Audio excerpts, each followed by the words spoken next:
जाए। ठीक है, मैंने बोला हुआ है शनिवार के कम से कम मिनिमम 50 डिजिट के बारे में आपको जानकारी देना है। तो ये हम लोग करेंगे। और ये 6वां सोपान है स्केलेटल सिस्टम से रिलेटेड शनिवार का। और देखा जाए कि आर्थो डिकोड के अंतर्गत ये कितना सेशन है पंडित जी? काफी बड़ा सेशन हो गया है। अब तक के इतिहास में न्यूरोथेरेपी में इतना लंबा सेशन कहीं पर भी नहीं हुआ है, चाहे ऑनलाइन हो चाहे ऑफलाइन हो। ठीक है, तो ये आज का टॉपिक है। हम लोग रखना चाहेंगे, मेरे ख्याल से क्या रखना चाहिए, स्coliosis रखे कि एवीएम रखे कि ऑस्टियोआर्थराइटिस रखे? एवीएम रख ले क्या? हाँ एवीएन सर। बहुत ही कॉमन प्रॉब्लम्स है ना, मगर ज्यादातर क्लिनिक में कोई ना कोई पेशेंट आते हैं, तो इसी के ऊपर एक चर्चा रख लेते हैं, एवीएन के ऊपर। चलिए, तो आज हम लोग रख लेते हैं टॉपिक एवीएन। तो समझेंगे आज एवीएन के अंतर्गत हम लोग समझेंगे कि ये एवीएन क्या होता है और इनके क्या क्या लक्षण होते हैं और इनके क्या क्या कारण होते हैं, ये समझेंगे। और अगर किसी को अगर एवीएन होता है तो उनके क्या क्या कठिनाइयाँ, क्या क्या जटिलताएं या क्या क्या कॉम्प्लीमेंट्स होते हैं, इनके बारे में जानकारी प्राप्त कर लेंगे। और साथ में एवीएन के बचने के क्या क्या उपाय है, हम कैसे बचा सकते हैं बीमारी को बढ़ने से, इसके ऊपर हम लोग चर्चा कर लेंगे। और साथ में देखेंगे कि एवीएन के जो डायग्नोज कैसे पता करें कि एवीएन है, या क्या क्या टेस्ट से पता करें, या कौन सा परीक्षण कराएं, या कौन से एग्जामिनेशन कराएं जिससे एवीएन का पता लगा सके, इनके बारे में पता कर लेंगे। और साथ में देखेंगे कि हम लोग जब क्लिनिक चलाते हैं, डायग्नोसिस चेयर में जब बैठते हैं और हमारे पास पेशेंट आते हैं, तो उनसे क्या क्या सवाल करना है। सबसे बड़ा मुद्दा ये आता है ना, कुछ सवाल हमारे पास होना चाहिए ताकि उस बीमारी के बारे में कुछ हम पूछ सके और वो जो पेशेंट हमसे सवाल करे तो उनका आंसर हम लोग दे सके, है ना। ऐसा कुछ हमारे माइंड में सवाल रहना ही चाहिए।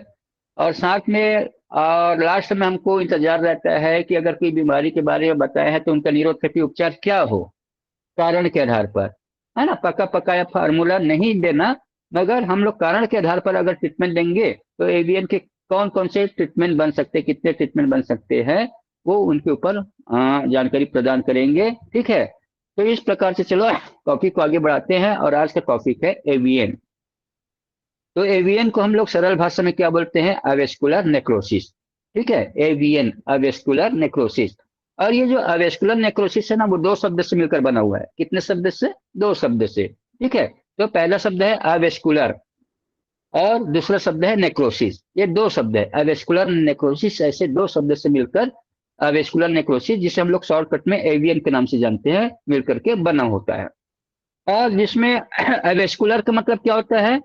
अवेस्कुलर का मतलब होता है ब्लड सप्लाई की कमी। क्या होता है?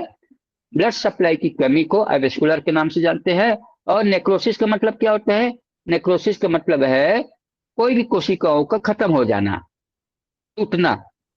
ठीक है, टूटना या खत्म हो जाने की स्थिति को हम लोग क्या बोलते हैं, नेक्रोसिस।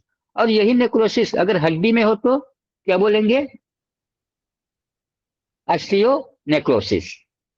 ठीक है, तो हड्डी में हो तो ऑस्टियोनेक्रोसिस, अगर नर्व में हो तो न्यूरोनेक्रोसिस, मसल्स में हो तो मायोनेक्रोसिस, मसल्स में है तो मायोनेक्रोसिस। तो नेक्रोसिस केवल एक ही जगह उपयोग होने वाला शब्द नहीं है। नेक्रोसिस का मतलब होता है कोई भी कोशिकाओं का खत्म होना, मरना, डेड होने की स्थिति को नेक्रोसिस भी कहा जाता है। तो समझ आ गया अवेस्कुलर नेक्रोसिस का क्या मतलब होता है? अवेस्कुलर का मतलब होता है ब्लड सप्लाई की कमी, और नेक्रोसिस का मतलब होता है किसी भी सेल्स का, कोशिकाओं का खत्म हो जाने की कंडीशन को नेक्रोसिस कहते हैं। ठीक है, तो इस प्रकार अवेस्कुलर नेक्रोसिस का वास्तविक मतलब या वास्तविक अर्थ क्या है? ब्लड सप्लाई की कमी के कारण हड्डियों की कोशिकाओं का खत्म होना ही अवेस्कुलर नेक्रोसिस होता है। समझ आ गया? और इससे सरल भाषा में डिफाइन करें, हड्डियों का सेल का मर जाना ही क्या बोलते हैं, ऑस्टियोनेक्रोसिस या अवेस्कुलर नेक्रोसिस कहलाता है। ठीक है, अब ये जो हड्डियों की कोशिकाओं के खत्म होने के कारण क्या बोलते हैं, इसको ऑस्टियोनेक्रोसिस कहते हैं। ऑस्टियोनेक्रोसिस, हड्डी का सेल्स या हड्डियों का कोशिका जब खत्म हो जाते हैं तो उसी के कारण ही एवीएन को हम लोग क्या बोल देते हैं, ऑस्टियोनेक्रोसिस भी कहते हैं। तो दो अलग अलग नाम आपको पता चल गया, या तो एवीएन बोलिए या तो ऑस्टियोनेक्रोसिस बोलिए, दोनों एक ही है। अलग अलग जगह अलग अलग शब्द लिखा जा सकता है मेडिकल रिपोर्ट में, मगर आपको क्या समझना है, ऑस्टियोनेक्रोसिस का मतलब एवीएन ही होता है। ठीक है। अब ये शरीर के किसी भी भाग की हड्डियों में हो सकता है क्या? अब आप लोग क्या समझते हैं कि एवीएन सिर्फ हिप जॉइंट में होता है क्या, फीमर बोन में होता है क्या? नहीं। तो ये जो ऑस्टियोनेक्रोसिस जो होता है या एवीएन होता है ना, हमारे शरीर के कई अलग अलग जगह के जोड़ों में हो सकता है। ठीक है। और ये खासकर कहाँ पर होते हैं ज्यादातर? Femur bone. सबसे ज्यादा किसमें होता है? Femoral head. फीमर बोन का जो हेड होता है ना, जिसे हम लोग क्या बोलते हैं, फीमोरल हेड बोलते हैं, उनमें सबसे ज्यादा होते हैं लोगों में। ठीक है, क्योंकि शरीर का वजन उसी में पड़ता है, ब्लड सप्लाई की कमी वहीं पर होता है, इसलिए एवियन सबसे ज्यादा फीमोरल हेड यानी फीमर बोन के हेड में होता है, या कुल्हे की हड्डी भी बोलते हैं सरल भाषा में। ठीक है। और कहाँ हो सकता है? घुटने में। घुटने की हड्डियों में भी तो दबाव पड़ता है, तो वहां का भी सेल टूटेगा, वो भी ऑस्टियोनेक्रोसिस कहलाएगा। ठीक है। और कलाई में। कलाई में बहुत ज्यादा हैवी वर्क करने वाले लोगों का यहाँ की हड्डियां मरने लगते हैं, डैमेज होने लगते हैं, तो ऐसे कंडीशन में यहाँ पर भी ऑस्टियोनेक्रोसिस कहलाएगा। नेक्रोसिस का मतलब बोन सेल का खत्म होना, ऑस्टियोनेक्रोसिस। ठीक है। और कहाँ हो सकता है? हाथ और पैर के अलग अलग जोड़ों में भी हो सकता है।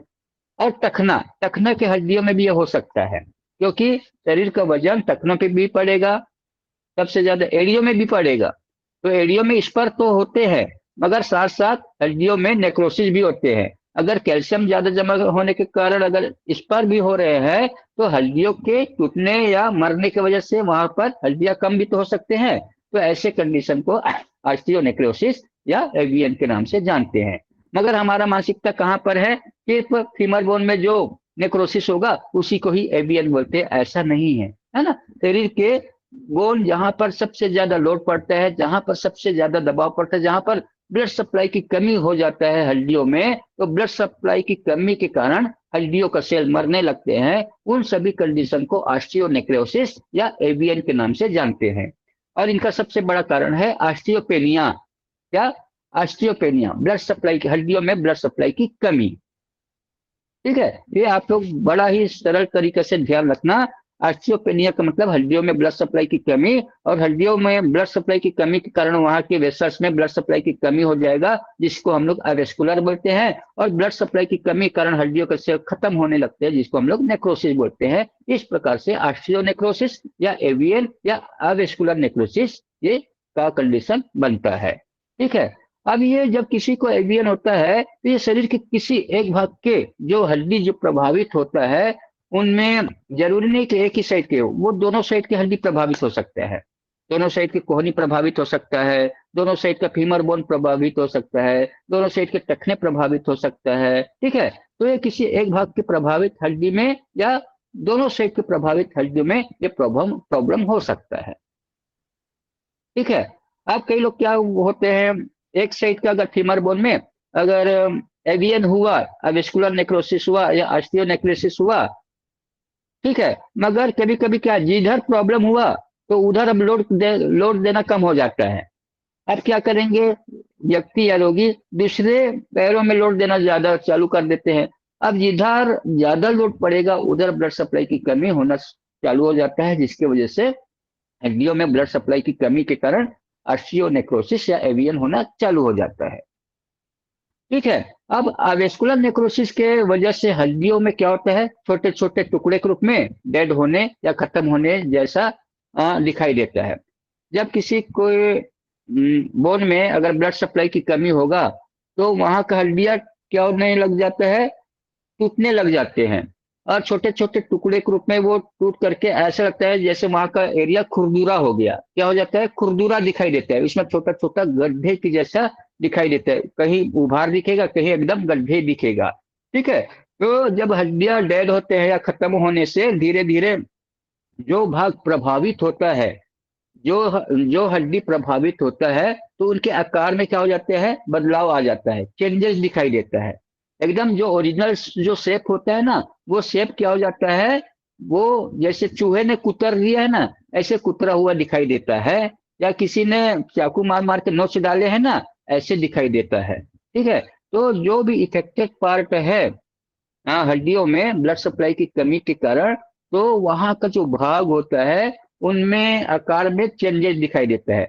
और यह एवियन अगर फीमर बोन में है तो जो प्रॉपर गोलाई होता है ना, एसिटाबुलम का मतलब होता है यहाँ पर जो फीमर बोन जो खांचे में फिक्स होता है ना, उस खांचे को एसिटाबुलम बोलते हैं। ठीक है, उनका भी एक फिक्स गोलाई होता है। तो उस एसिटाबुलम नाम के जो खांचा होता है उसमें फीमर बोन मूवमेंट करता है, घूमता है, कब्जे के जैसा मूवमेंट करता है। सॉकेट होता है ना, सॉकेट और बॉल होता है ना, सॉकेट और बॉल संधि बोला जाता है इसको, है ना। तो सॉकेट और बॉल संधि में जो फीमर बोन जो है वो सॉकेट में घूमता है। अगर फीमर बोन में अगर नेक्रोसिस आ जाता है तो उनमें खुरदुरापन आएगा, उसमें गड्ढा बन जाएगा, उनमें छोटे छोटे पैचेज बन जाएगा, और उसके वजह से एसिटाबुलम में भी गड़बड़ पैदा होगा, तो उसके वजह से एसिटाबुलम भी प्रभावित हो सकता है।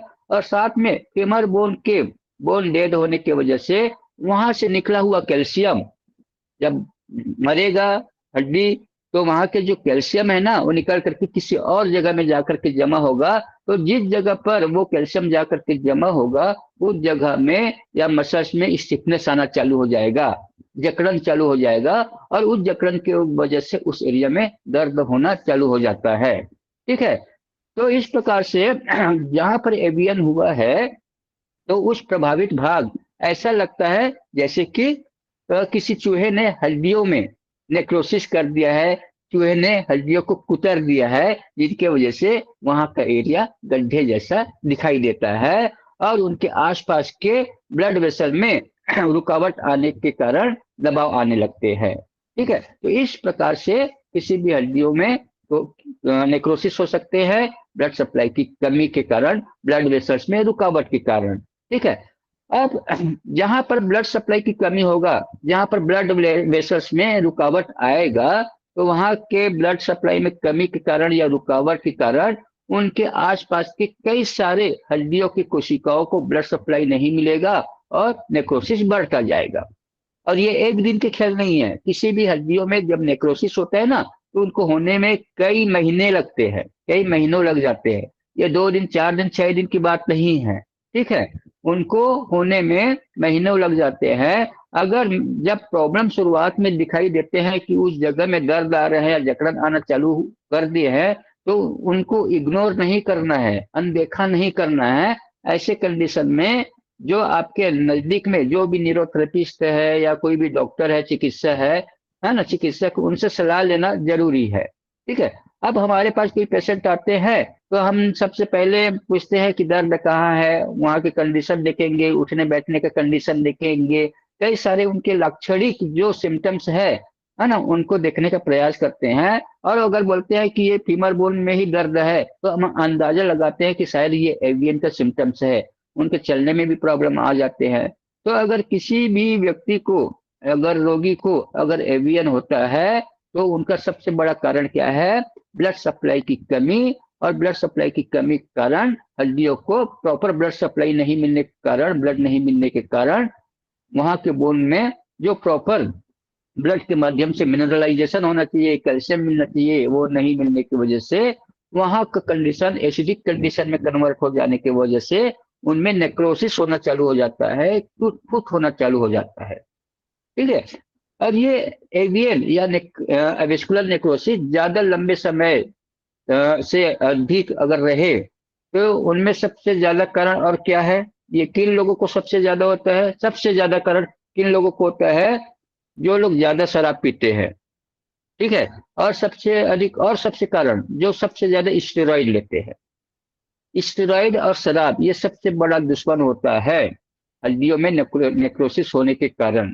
ठीक है, और ये सामान्यतः अगर किसी भी व्यक्ति में होता है तो उनका एक निश्चित उम्र भी होता है।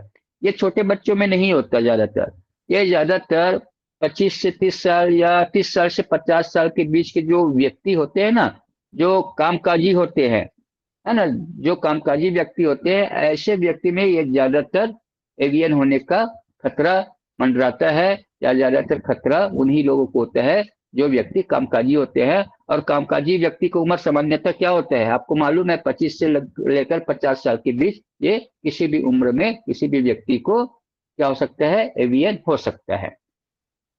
अब अगर किसी को एवियन होता है या एवेस्कुलर नेक्रोसिस होता है, तो इनके भी अलग अलग ग्रेड होता है, अलग अलग स्टेज होता है। ग्रेड 1, ग्रेड 2, ग्रेड 3 और ग्रेड 4। और ज्यादातर मेडिकल लाइन में अगर देखा जाए तो कोई भी बीमारी का ग्रेड 4 तक ही स्थिति होता है ना।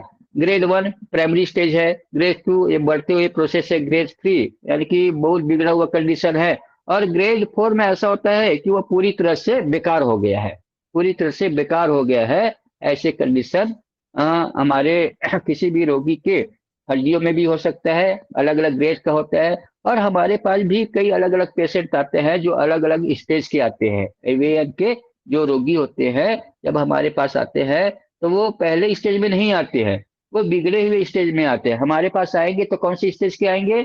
स्टेज 3 और 4 स्टेज के ही आएंगे। आप लोगों के पास भी आए होंगे तो आप लोगों ने देखे होंगे कि उनका जो स्टेज है 3rd या 4th लेवल के ही होंगे। ठीक है, पहले लेवल में वो तो बड़े बड़े डॉक्टर के पास जाएंगे, जगह जगह चेकअप कराएंगे, बड़े बड़े रिपोर्ट निकलवाएंगे, दवाइयाँ खाएंगे दुनिया भर का, साल 2 साल ऐसे निकाल देंगे। मगर जब पूरी तरह से हताश हो जाएगा तब वो हमारे पास आएगा, और उस समय तक उनका ग्रेड 3rd या 4th लेवल का रहेगा। अब बोलेंगे मुझे इनके लिए ट्रीटमेंट कराना है, फिर आप क्या करोगे? आप कंडीशन को समझ करके ट्रीटमेंट देने का प्रयास करोगे। जैसे जैसे ट्रीटमेंट देंगे उनको सिम्टमेटिक रिजल्ट बेहतर मिलता जाएगा। ठीक है, फिर भी आप लोग हिम्मत नहीं आते, और आपके हिम्मत को सलाम है। आप ऐसे क्रिटिकल पेशेंट को भी ठीक करने के लिए आप पॉजिटिव सोच रखते हो, पॉजिटिव विचार रखते हो। अब ये बहुत गंभीर प्रॉब्लम होता है। मेडिकल लाइन में आप जाओगे तो डॉक्टर लोग सीधा बोल देते हैं सर्जरी करके उनको निकालना पड़ेगा। जो एवियन हो गया है इनका इलाज नहीं है, उनका आर्टिफिशियल फीमर बोन लगाना पड़ेगा, ऐसे ही पहले ही बार में बोल देते हैं। और इनके लिए समय भी दे देते हैं, आप 3 महीना 4 महीना 6 महीना में ये बदलना ही पड़ेगा। और ये बदलने के लिए उनके पास अलग अलग प्रकार के रहता है, एक्रेलिक का भी आता है, मेटल की भी आता है। ठीक है, अब पेशेंट बेचारा करे तो करे क्या, उनको मजबूरी में या तो डर बोले या तो मजबूरी बोले। अब डॉक्टर की बातों को अगर इग्नोर करेंगे तो वो तो ठीक से खड़े नहीं चल पाएंगे। तो ऐसे कंडीशन में उनको ये कराना ही पड़ता है। फिर भी कई पेशेंट हिम्मत रखते हैं और अपने प्रॉब्लम को ध्यान में रख करके समय भी देते हैं। ये सर्जरी तो लास्ट स्टेज है, उसके पहले अगर कहीं पर भी एक आशा की किरण के रूप में कोई चिकित्सा अगर मिल जाए तो इनके लिए कोई बड़ा चमत्कार से कम नहीं है। फिर भी वो हमारे पास आते हैं और थेरेपी कराते हैं। तो एवेस्कुलर नेक्रोसिस या एवियन अगर किसी भी रोगी को अगर होता है तो इनके कई अलग अलग लक्षण हैं, जिसे देख करके आप रोगी को बोल सकते हो कि आपको एवियन हो सकता है या आपको एवियन है। तो ये कौन कौन से लक्षण हो सकते हैं कि आप रोगी की कंडीशन को समझ करके बोल सकते हो कि आपको वेस्कुलर नेक्रोसिस है। ठीक है, अगर किसी व्यक्ति को वेस्कुलर नेक्रोसिस हो तो सबसे शुरुआती दौर में लक्षण बिल्कुल समझ नहीं आता, क्योंकि जो कमर के पीछे भी प्रॉब्लम होता है तो फीमर बोन के आसपास या जांग में दर्द आ जाते हैं, तो हम क्या समझते हैं पहले स्थिति में शायद कमर का प्रॉब्लम होगा, L4 L5 L5 S1 में कहीं नस दबा होगा तो उसकी वजह से कुल्हे में या कुल्हे के हड्डी में दर्द आ रहा होगा, ऐसा हम लोग सोचते हैं। ठीक है, लेकिन जैसे जैसे व्यक्ति का स्थिति गंभीर होता जाता है तब हम प्रभावित भागों में कई प्रकार के लक्षण को देख करके हम लोग फिर बोलते हैं कि ये शायद एवेस्कुलर नेक्रोसिस है। ठीक है, तो ये लक्षण प्रभावित भागों में दबाव पड़ने के कारण क्या होता है, हड्डियों की कोशिकाओं को चोट पहुंचने से वहां पर क्या होता है, दर्द होता है। जैसे जैसे ये यहाँ पर एवियन हुआ है, अगर थोड़ा सा भी जर्क लगेगा या थोड़ा सा भी चोट लगेगा या थोड़ा सा भी धक्का लगेगा, चाहे फीमर बोन का हो चाहे कहीं पर भी ऑस्टियोनेक्रोसिस हो। अब ज्यादातर पेशेंट हमारे पास आते हैं ना, तो उनमें सबसे ज्यादा रेशो फीमर बोन वाला एवियन आता है। अब वो जब पेशेंट को थोड़ा सा भी धक्का लगता है ना कूल्हे के पास या हड्डियों में या उठने बैठने में थोड़ा सा भी जर्क लगता है ना, तो बहुत ही गंभीर दर्द होता है, बहुत ही तीव्र तीव्र दर्द होता है, बहुत ही एक्यूट पेन होता है। और उस दर्द को कई पेशेंट बर्दाश्त नहीं कर पाते और वो तुरंत ही आंख से आंसू निकल जाते हैं, ऐसे गंभीर दर्द होता है। ठीक है, तो जर्क उनको बर्दाश्त नहीं हो पाता अगर गंभीर स्थिति है तो। प्राइमरी स्टेज और सेकेंडरी स्टेज तक तो वो संभाल लेते हैं, मगर 3rd और 4th लेवल उनके लिए बहुत ही घातक होता है। और एक अपने आप को महसूस करता है कि ये मेरा लाइफ भी क्या लाइफ है, ठीक है। और दूसरा सिम्टम क्या हो सकता है, पहली बात तो वो जहाँ पर प्रभावित भाग है एवियन है वहां पर दर्द होगा, ठीक है। अब इनके बाद जब भी वो पेशेंट ज्यादा समय तक खड़े रहे या सोए अवस्था में भी उनको दर्द होता है, दर्द कॉमन रहता है, या दर्द हल्का भी हो सकता है और दर्द गंभीर भी हो सकता है, ठीक है। दर्द थोड़ा भी हो सकता है और बहुत ज्यादा भी हो सकता है, बर्दाश्त करने लायक भी हो सकता है और बहुत ही रोने लायक जैसे कंडीशन आ जाते हैं दर्द की वजह से। और ये सामान्यतः जो दर्द होता है ना धीरे धीरे बढ़ता जाता है, ठीक है। इनके अलावा यदि एवियन कूल्हे की हड्डी में हो और या फीमर बोन में हो तो इसके कारण क्या हो सकता है, ये जो दर्द का रिफ्लेक्स जो होता है ना एवियन जिनको हुआ है फीमर बोन में, उस दर्द का जो रिफ्लेक्स जो होता है वो जांग में भी आ जाता है और कूल्हे के पूरे एरिया के साथ साथ कमर में भी दर्द आ जाता है, कमर तक ये दर्द आ जाते हैं। तो एवियन की वजह से कमर में दर्द, कूल्हे के आसपास के दर्द और जांघों में भी दर्द आ जाते हैं और पैरों में लोड लेना बड़ा ही मुश्किल जाता है, बहुत ही कठिनाई होता है। ये सामान्य सिम्टम्स एवियन के होते हैं। और साथ में यदि कंधों में अगर एविस्कुलर नेक्रोसिस हो, कंधों में है ना, शोल्डर में अगर एविस्कुलर नेक्रोसिस हो, कंधे के जोड़ों में अगर एविस्कुलर नेक्रोसिस हो तो उसके वजह से भुजा में या हाथों में दर्द हो सकता है। ये सामान्य लक्षण एविस्कुलर नेक्रोसिस के होता है, जो अलग अलग एरिया में जो नेक्रोसिस हुआ है उसके आधार पर दर्द उस एरिया में जो संबंधित अंग है उनमें हो सकता है, ठीक है। और इनके अलावा अगर नेक्रोसिस अगर घुटने में हो तो घुटना में अगर वजन पड़ेगा तो वजन पड़ने की वजह से दर्द बहुत घुटने में आएगा और उस दर्द का प्रभाव पूरे पिंडली में और पैरों में भी आ सकता है, ठीक है। तो ये निर्भर करता है कि ऑस्टियोनेक्रोसिस या एवियन कहाँ कहाँ पर है, ठीक है। और यदि एवियन जबड़ा में भी होता है, जबड़े की हड्डी का भी घिसाव होता है, टूट फूट होता है, डेड होता है, ठीक है। तो ऐसे कंडीशन में क्या होगा, अगर जबड़ा में हो तो उसके वजह से वहां पर बहुत सारे मसल्स भी होता है, तो अगर वहां के एरिया में हड्डियों में तो ब्लड सप्लाई की कमी तो होगा ही, साथ ही वहां के ब्लड सप्लाई वहां के मसल्स को भी तो मिलेगा ना। अगर जिस एरिया में ब्लड सप्लाई की कमी है तो वो निश्चित तौर पर बोन को तो नहीं मिलेगा, लेकिन वहां के मसल्स को भी तो नहीं मिलेगा ना, वो तो भेदभाव नहीं करेगा। तो जो कैपिलरी के माध्यम से जो वेसल्स के माध्यम से जिस एरिया को ब्लड सप्लाई मिलना है तो वो ब्लड सप्लाई उस आसपास के एरिया के लिए होता है, ना कि किसी एक सिंगल सेल्स या टिश्यू या ऑर्गन के लिए होता है। अब जिस एरिया पर अगर एविस्कुलर नेक्रोसिस हुआ है तो वो ब्लड सप्लाई हड्डी को भी नहीं मिल रहा है और वहां के मसल्स को भी नहीं मिल रहा है, ठीक है। तो वहां के मसल्स को अगर ब्लड सप्लाई नहीं मिलेगा तो मसल्स में जो काम करने के लिए प्रॉपर मिनरल्स विटामिन हार्मोन्स मिलना चाहिए वो मिलेगा क्या, बिल्कुल नहीं मिलेगा। जो पोषक तत्व मिलना चाहिए वो मिलेगा क्या, नहीं मिलेगा। अगर पोषक तत्व वहां के मसल्स को नहीं मिलेगा तो जो मसल्स का प्रॉपर ग्रोथ होता है, जो प्रॉपर मेटाबॉलिक प्रोसेस होता है वो बिल्कुल बिगड़ जाएगा। इसके वजह से वहां के मसल्स में हाइपरट्रॉफी हो सकता है पहले, और पहले हाइपरट्रॉफी होने के बाद में फिर धीरे धीरे मसल सिकुड़ करके श्रिंक हो जाएगा, ठीक है। और इसके वजह से वहां पर भी स्टिफनेस आ जाएगा, जितना सिकुड़ेगा वहां पर उतना ही स्टिफनेस का कंडीशन आएगा, दर्द आएगा, ठीक है। अगर जबड़े में अगर एवियन होगा तो क्या होगा, तो वहां के मसल्स को भी प्रॉपर मात्रा में ब्लड सप्लाई नहीं मिलने की वजह से क्या होगा, वहां के मसल को ब्लड सप्लाई नहीं मिलेगा तो वहां के मसल भी डेड होगा और डेड होने की वजह से वहां पर मवाद पड़ेगा। क्या मवाद, कई लोगों को देखे हैं जहां पर जबड़ा होता है वहां का हड्डी तो कमजोर होता ही है मगर वहां से पीप निकलता है, पस निकलता है। हमने एक दो केसेस देखा हुआ है। और ऐसे केसेस में वो जब मवाद निकलता है तो व्यक्ति घबरा जाता है और उनको दर्द भी होता है, बहुत दर्द होता है मसल्स में, जबड़े में, ठीक है। तो ऐसे किसी व्यक्ति को एविस्कुलर नेक्रोसिस होता है तब उस व्यक्ति का चलना फिरना या खड़े होना या बोलना मुश्किल हो जाता है, या जिस अंगों में प्रॉब्लम है उस अंगों का मूवमेंट कर पाना बड़ा मुश्किल होता है। मूवमेंट करना बड़ा मुश्किल होता है, चाहे कंधे में नेक्रोसिस है तो कंधे को घुमाना, कोहनी में नेक्रोसिस है तो कोहनी का मूवमेंट करना, बहुत ही दर्द होता है, बहुत ही असहनीय दर्द होता है। अगर किसी को फीमर बोन में अगर नेक्रोसिस है तो उसके वजह से सबसे पहली बात तो वहां पर दर्द होगा, जकड़न होगा, दर्द बर्दाश्त नहीं होगा, और पैर में भारीपन आ जाएगा। क्या होगा? पैर में भारीपन आएगा। और ये जिस तरफ का एवियन है, राइट हो चाहे लेफ्ट हो, जिधर अगर एवियन हुआ है उस साइड के एरियाज के पैर में भारीपन आएगा।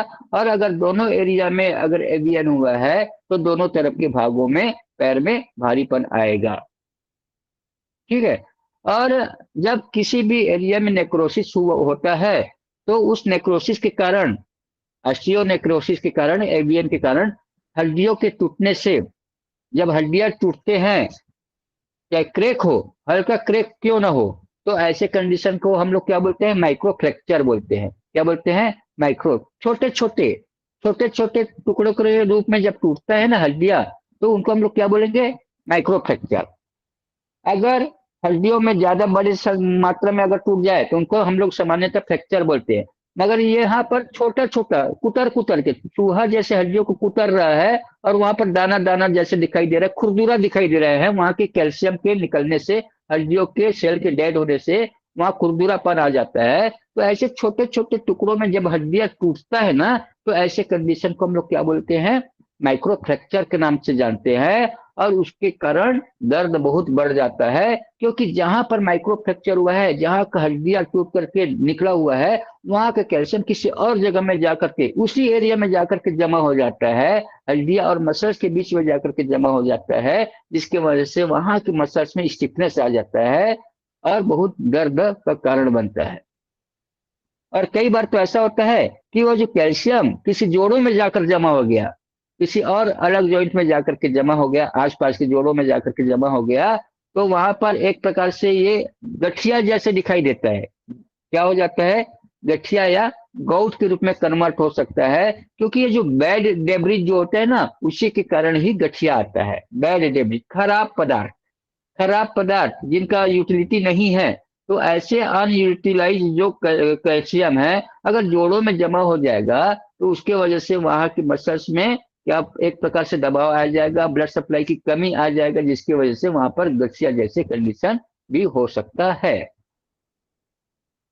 और ऐसे कंडीशन में व्यक्ति को जब एवियन होता है या एवेस्कुलर नेक्रोसिस होता है, तो वो जोड़ों को हिलाने में मुश्किल जाता है, कठिनाई जाता है, या पैर को मूवमेंट करने में मुश्किल जाता है। और जैसे ही वो पैर को या जोड़ों को हिलाने में प्रयास भी करेगा तो क्या होगा?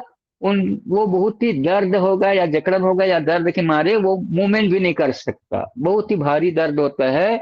और इस दर्द की वजह से वो पेशेंट एकदम वहीं पर स्तब्ध हो जाता है कि वो करे भी तो करे क्या। ठीक है। तो इस प्रकार के लक्षण किसी भी रोगी को हो सकता है, ऑस्टियोनेक्रोसिस के या एवियन के। ठीक है। अब अगर किसी भी रोगी को इस प्रकार के कहीं पर भी जोड़ों में या कोई भी हड्डियों में ऑस्टियोनेक्रोसिस होता है या एवियन होता है, जिसकी वजह से उनको दर्द भी है, जकड़न भी है, वो जॉइंट को मूवमेंट करने में असमर्थ असमर्थ दिखाई दे रहे हैं, या पैर भारी हो गया है, कंधे में है तो कंधे भारी हो गया है, भुजा में दर्द है, जो भी एरिया में, तो ऐसे कंडीशन अगर किसी भी व्यक्ति को होता है तो उनके होने के क्या क्या कारण हो सकता है? पहला कारण मैं बता दिया हूँ, ऑस्टियोपेनिया, ब्लड सप्लाई की कमी। अगर ब्लड सप्लाई की कमी किन वजह से हुआ है, यह भी तो एक फैक्टर है। ठीक है। तो ये सब कारणों को समझना है कि ये जो एवियन अगर किसी भी रोगी को होता है तो उनके क्या क्या कारण हो सकता है। ठीक है। अगर किसी भी रोगी को अगर एवियन होता है तो उनके होने के मुख्य कारण है हड्डियों में ब्लड सप्लाई की कमी। ये तो मैं पहले ही बता दिया हूँ, बार बार बता रहा हूँ। इनके अलावा ये जो ब्लड सप्लाई कम होने के भी कई विभिन्न कारण हो सकते हैं। ब्लड सप्लाई जो कम हुआ है तो उनके कम होने के भी कई अलग अलग कारण या फैक्टर है, कारक है। और ये कौन कौन हो सकते हैं? तो सबसे पहले जो कारण है, हड्डी या जोड़ों में चोट लगने से उनके आसपास के ब्लड वेसल को नुकसान पहुंचने के कारण। जब किसी व्यक्ति को एक्सीडेंट होता है या चोट होता है और जिस एरिया में एवीएन हुआ है वहां के ब्लड वेसल में अगर चोट पहुंच जाए तो उस ब्लड वेसल में चोट पहुंचने की वजह से ब्लड सप्लाई प्रॉपर मात्रा में बोन को नहीं मिलता, तो बोन सेल मरने लगता है, डेड होने लगता है, नेक्रोसिस होने लगता है। तो पहला कारण है चोट लगने के कारण। ठीक है। अब दूसरा कारण क्या है? जब ब्लड वेसल में कोई फैट्स है या कोलेस्ट्रॉल है, फैट्स या कोलेस्ट्रॉल के जमावट के कारण, या किसी ब्लड क्लॉट के फंसने के कारण, जहाँ के एरिया में एवीएन हुआ है उस एरिया के ब्लड वेसल में कोई ब्लड क्लॉट आकर के फंस गया हो, या उस ब्लड वेसल में कोई कोलेस्ट्रॉल जमा हो गया हो, या कोई फैट्स जमा हो गया हो जिनकी वजह से वहां के रास्ता बंद हो गया हो, ऑब्स्ट्रक्शन आ गया हो या रुकावट आ गया हो, जिसके वजह से वहां के बोन को ब्लड सप्लाई नहीं मिलता, जिसकी वजह से ऑस्टियोपेनिया होगा, फिर ऑस्टियोनेक्रोसिस होगा। तो दो कारण हो गया, पहला चोट लगने के कारण और दूसरा ब्लड क्लॉट के फंसने के कारण, या एथेरोस्क्लेरोसिस एथेरोस्क्लेरोसिस के कारण। अब एथेरोस्क्लेरोसिस क्या है? मैंने आपको बताया था ना पहले भी टॉपिक में, एथेरोस्क्लेरोसिस क्या है? ब्लड वेसल्स में खराब कोलेस्ट्रॉल के, ब्लड वेसल्स के अंदरी दीवार में, ब्लड वेसल खून पाइप, खून बहने वाले पाइप जिसे हम लोग क्या बोलते हैं? Blood vessel. ठीक है। जिस पाइप में खून बहता है उसे हम लोग ब्लड वेसल बोलते हैं। उसी ब्लड वेसल के अंदरी दीवार में खराब कोलेस्ट्रॉल चिपक जाता है। और खराब कोलेस्ट्रॉल चिपकता है तो वो चिपचिपा होता है, और चिपचिपा होने के कारण ब्लड में गुजरने वाले जो भी फाइबर है, कैल्शियम है, टूटे हुए या डेड सेल है, वो भी उस खराब कोलेस्ट्रॉल में चिपकना चालू हो जाता है। और उसी ब्लड वेसल के अंदरी दीवार में चिपके हुए कोलेस्ट्रॉल में जब ये सब सारे चीजें चिपकना चालू हो जाता है तो चिपकते चिपकते एक मोटा लेयर बना लेता है, ब्लड वेसल के अंदरी दीवार में एक मोटा लेयर बना देता है, जिसके वजह से ब्लड वेसल के अंदर का जो रास्ता है ना, जिसमें खून अच्छी तरह से गुजरना चाहिए, उनमें रुकावट आना चालू हो जाता है, रास्ता नैरो हो जाता है। अब जब रास्ता नैरो हो जाता है तो ब्लड सप्लाई आगे जिस गति से जाना चाहिए उस गति से नहीं जा पाता। तो जो बैड कोलेस्ट्रॉल के कारण जो इनमें कैल्शियम, फाइबर, बैड सेल, टूटे हुए डैमेज सेल ये सब चिपकने लग जाता है, तो एक परत बन जाता है, एक लेयर बन जाता है, एक प्लाक बन जाता है। उसी प्लाक को, उसी लेयर को, उसी परत को कोलेस्ट्रॉल से बना हुआ और बैड सेल के जमावट के कारण बना हुआ जो प्लाक है उसी को हम लोग एथेरोस्क्लेरोसिस बोलते हैं। ठीक है। एथेरोस्क्लेरोसिस का मतलब समझ गए? और उसी की वजह से ब्लड सप्लाई की कमी आता है और एवियन होता है। तो ये तीन कारण हो गया, पहला चोट लगने के कारण, दूसरा ब्लड क्लॉट के फंसने के कारण, तीसरा एथेरोस्क्लेरोसिस, चौथा बोन कैंसर। बोन कैंसर, ठीक है। तो बोन कैंसर अगर किसी भी व्यक्ति को हो गया, बोन कैंसर कोई भी जोड़ों में, कोई भी हड्डियों में जब बोन कैंसर होता है, फीमर बोन में भी बोन कैंसर हो सकता है। ठीक है। तो कोई भी हड्डियों में जब बोन कैंसर होता है, कोई भी जगह में बोन कैंसर होता है, तो बोन कैंसर के इलाज के लिए वो कहाँ जाएगा? ओंकोलॉजिस्टों के पास जाएगा, कैंसर स्पेशलिस्ट डॉक्टर के पास जाएगा। अब जब कैंसर स्पेशलिस्ट डॉक्टर के पास जब जाएगा तो डॉक्टर उनको क्या करेंगे? पहले कुछ दिन पहले दवाई देंगे, दुनिया भर का उनका जो औपचारिकता है, ब्लड रिपोर्ट, दुनिया भर का टेस्ट कराएंगे, स्कैन कराएंगे, बोन स्कैन कराएंगे। और जब पता चलता है कि हड्डी में कैंसर है, बोन में कैंसर है, तो वो फिर क्या करेगा? सबसे पहले उनको रेडिएशन देने का उपाय करेगा। और जब रेडिएशन देते देते जब हड्डियों में रेडिएशन का प्रभाव ज्यादा हो जाता है तो उस रेडिएशन के प्रभाव से क्या होगा? बोन सेल तो खत्म होगा, कोई बात नहीं, बोन सेल तो खत्म होगा, मगर वहां के ब्लड वेसल भी डैमेज होगा। और वहां के जब ब्लड वेसल जब डैमेज होगा तो डैमेज होने के कारण क्या ब्लड सप्लाई बोन को मिलेगा? प्रॉपर नहीं मिलेगा। ठीक है। तो ब्लड वेसल के डैमेज के कारण ब्लड सप्लाई की कमी हो जाता है हड्डियों में, जिसकी वजह से हड्डियों में ऑस्टियोनेक्रोसिस या एवियन होता है, जिनका एक कारण है बोन कैंसर में रेडिएशन के कारण। ठीक है। अब इनके इनके अलावा और क्या हो सकता है? हमारे शरीर में जहां पर एवियन हुआ है, उस एवियन वाले जगह में एसिड बढ़ जाने के कारण, न्यूरोथेरेपी के अनुसार एसिडोसिस के कारण, ब्लड में एसिडोसिस के कारण। अब ब्लड में एसिडोसिस के कारण क्या होगा? जो एसिड होता है वो कोई भी चीज को गलाने का काम करता है, तोड़ने का काम करता है, नेक्रोसिस करने का काम एसिड का होता है। अगर ब्लड में ऑक्सीजन की मात्रा कम और कार्बनिक प्रोडक्ट या कार्बन डाइऑक्साइड की मात्रा ज्यादा हो जाता है, तो जिसकी वजह से ब्लड एसिडोसिस हो जाता है। तो उस एसिडोसिस की वजह से हड्डी का जो सेल्स होता है ना, उनमें क्या होने लगता है? क्षरण होने लगता है, डैमेज होने लगता है, टूट फूट होने लगता है, नेक्रोसिस होने लगता है। तो ब्लड में एसिड बढ़ने की वजह से भी बोन सेल नेक्रोसिस होता है, एवियन होता है। इनके कारण, इनके अलावा और क्या हो सकता है? अब एसिड क्यों बढ़ता है? यह भी तो एक कारण है ना। एसिड की वजह से, एसिड बढ़ने की वजह से एवियन आया। मगर एसिड क्यों बढ़ा? एसिड किन किन कारणों से बढ़ेगा? हम जो खान पान ले रहे हैं, वो खान पान किस तासीर के है, कौन सा है, उसके ऊपर निर्भर है। अगर आप ज्यादा से ज्यादा ड्राई चीज खाओगे, ठीक है, इनके अलावा बहुत अधिक धूम्रपान करोगे, ज्यादा शराब पियोगे, तो उसके वजह से शरीर में एसिडिक कंडीशन बढ़ जाएगा, कार्बनिक प्रोडक्ट, कार्बन डाइऑक्साइड की मात्रा बढ़ जाता है, जिसके वजह से एसिड बढ़ता है। ठीक है, ज्यादा नॉनवेज खाना, ज्यादा मैदा वाली चीजें खाना, ज्यादा से ज्यादा सूखा वाली चीजें खाना, पानी कम पीने की वजह से शरीर में एसिड की मात्रा बढ़ जाता है। ज्यादा मिर्च मसाले या फ्राई वाली चीज ज्यादा खाने की वजह से शरीर में एसिड बढ़ता है। ठीक है, जंक फूड, फास्ट फूड ज्यादा खाने की वजह से एसिड बढ़ता है। तो इन सब वजह की वजह से एसिड बढ़ेगा, तो एसिड की वजह से एवियन होने की संभावना बढ़ जाएगा।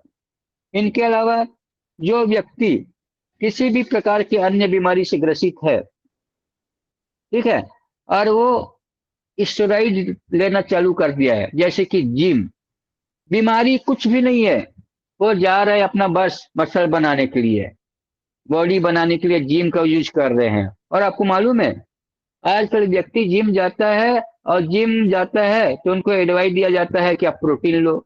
अगर उस प्रोटीन में स्टेरॉइड की मात्रा ज्यादा रहता है, केमिकल की मात्रा ज्यादा रहता है, जिसकी वजह से शरीर तो फूलता है, शरीर तो फूलता है आर्टिफिशियल रूप से, मगर उस स्टेरॉइड की वजह से हड्डियां कमजोर होते हैं। ठीक है, और साथ में ब्लड जो होता है, ब्लड वॉल्यूम जितना होना चाहिए बीपी लो होने की स्थिति में, ठीक है, जब किसी भी व्यक्ति में अगर ब्लड प्रेशर लो है, तो ब्लड प्रेशर लो होने का एक कारण है ब्लड वॉल्यूम की कमी। जितना ब्लड हमारे शरीर में चाहिए, 4 लीटर, 4.5 लीटर, जो भी हमारा शरीर में एवरेज है, अब उससे कहीं कम हो गया, ब्लड की मात्रा हमारे शरीर में कम हो गया, तो ब्लड वेसल में ब्लड वॉल्यूम की कमी के कारण प्रॉपर सर्कुलेशन प्रभावित एरिया में नहीं जा पाएगा, जिसके वजह से जितना क्वांटिटी में ब्लड सप्लाई के कारण जो फैक्टर मिलना चाहिए बोन को नहीं मिलने की वजह से बोन में नेक्रोसिस हो सकता है।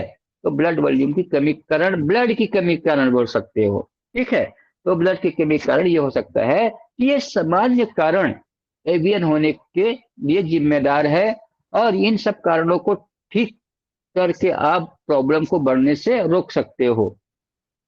अब अगर किसी भी व्यक्ति को अगर एवियन हुआ है, तो उनसे, उनके वजह से कई कॉम्प्लिकेशन दिखाई देता है, कॉम्प्लिकेशन हो सकता है रोगी को। और ये कौन कौन से कॉम्प्लिकेशन हो सकता है एवियन की वजह से? तो सबसे पहले, अगर समय रहते एवियन का अगर इलाज ना कराया जाए, कोई भी पेशेंट एवियन हो गया है और उनका इलाज नहीं कर रहे हैं, तो ऐसी स्थिति में रोगी में कई बहुत बड़ी कठिनाइयां या जटिलताएं दिख सकते हैं, कॉम्प्लिकेशन दिख सकते हैं, और इसके परिणाम स्वरूप कई प्रकार के नुकसान शरीर में देखने को मिल सकते हैं। और ये कौन कौन से नुकसान हो सकते हैं? तो सबसे पहले, हड्डियां जहां पर नेक्रोसिस हुआ है, वो नेक्रोसिस होने के बाद वो ऑस्टियोपोरोटिक चेंजेस में आ जाते हैं, हड्डियों में होल हो सकते हैं। अगर ज्यादा समय तक अगर प्रॉब्लम रहा, तो हड्डियां पूरा क्या हो सकता है? खोखला हो सकते हैं। इसे हम लोग क्या बोलेंगे? ऑस्टियोपोरोसिस। और ऑस्टियोपोरोसिस अगर हो गया, तो थोड़ा सा भी जर्क लगेगा तो हड्डी टूट सकता है। ठीक है, हड्डियां टूटने की संभावना बढ़ सकता है।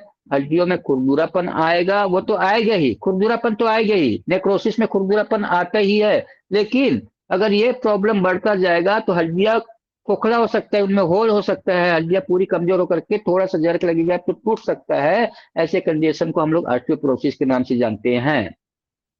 ठीक है, और हम लोग उठने बैठने भी एकदम मुश्किल जाएगा, उनको डर रहेगा कि कहीं हड्डियां टूट ना जाए, हल्का सा जर्क लगेगा और हड्डियां टूट ना जाए, इस प्रकार का डर, डर उनके माइंड में सेट हो जाता है। डर, नेक्रोसिस की वजह से माइंड में डर बैठ जाता है, कहीं धक्का न लगे, जर्क न लगे, कहीं मुझे इन बैलेंस की वजह से मैं गिर ना जाऊं और हड्डियां टूट ना जाए, ये डर इनके शरीर में बैठ जाते हैं।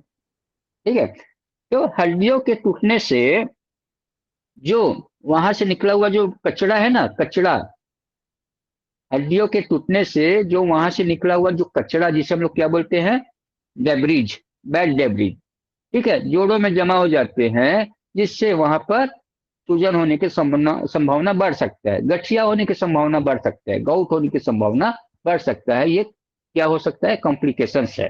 ठीक है, एक तो हड्डियां खोखले होकर टूट सकते हैं, दूसरा गठिया हो सकते हैं, और तीसरा क्या है, रोगी को चलने फिरने में कठिनाइयां हो सकता है।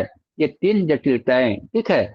और इनके अलावा जब रोगी को प्रॉब्लम आया है और उस समय शरीर के चलने के दौरान अगर शरीर संतुलित नहीं रहेगा और रोगी एक तरफ झुकने लगेगा या झुक करके चलेंगे तो इससे क्या होगा जी, एक साइड झुक कर चलेगा तो क्या होगा, शरीर का पोस्चर एक साइड झुका हुआ रहेगा तो क्या होगा, रीढ़ की जो हड्डी है ना, स्पाइन जो होता है वो टेढ़ा हो जाएगा, वो चाहे बैठे चाहे खड़े रहे, इन दोनों कंडीशन में क्या होगा, स्पाइन अगर पोस्चर बराबर नहीं बैठेगा, एक साइड अगर झुक के बैठा रहेगा तो रीढ़ की हड्डी कई दिनों के बाद में क्या हो जाएगा, टेढ़ा मेढ़ा हो सकता है, जिसे हम लोग क्या बोलेंगे, स्कोलियोसिस।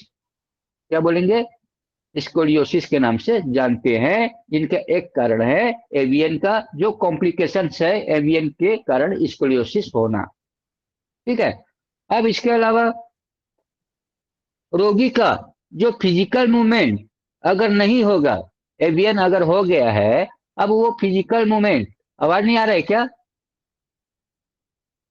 ठीक है, अगर रोगी का अगर फिजिकल मूवमेंट नहीं होगा तो क्या होगा, वो ज्यादातर आराम करेंगे, और जब ज्यादातर आराम करेंगे तो उसकी वजह से कई सारे मेटाबॉलिक डिसऑर्डर होगा।